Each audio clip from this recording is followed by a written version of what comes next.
明けましておめでとうございます。テンポラリーチャンネルです。今年もよろしくお願いします。YouTube を始めて2ヶ月経ちますが、予想以上に再生されて驚いております。本当にありがとうございます。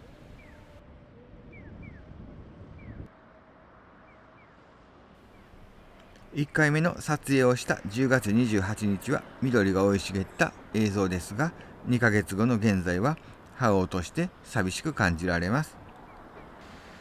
こうして映像を見比べてみると、季節の移ろいが感じられる映像です。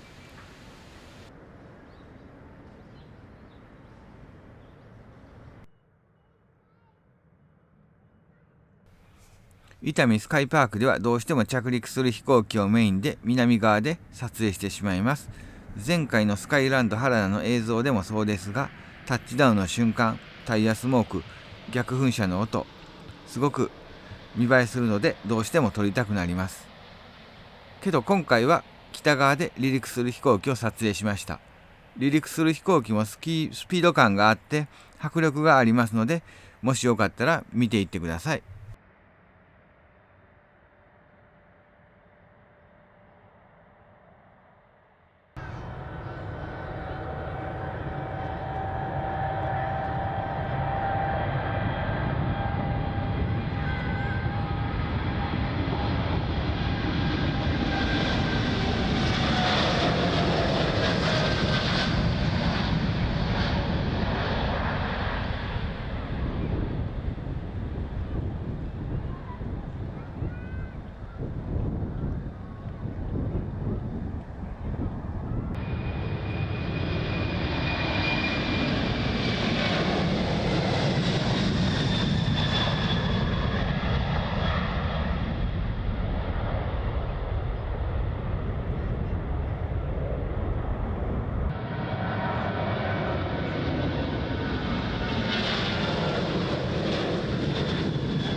用いただけるよう、車椅子を除きご自身で操縦、操作、漕ぐことができる乗り物や遊具、すべての持ち込みを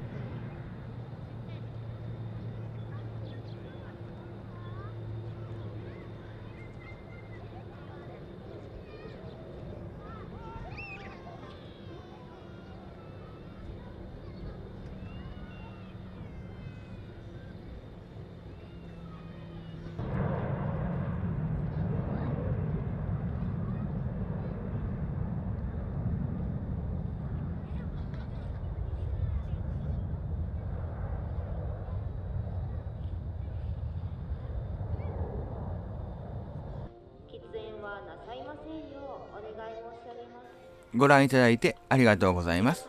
今年も飛行機のワクワクするシーンをたくさん撮りたいと思いますので、よろしくお願いします。チャンネル登録の方もしていただければ嬉しいです。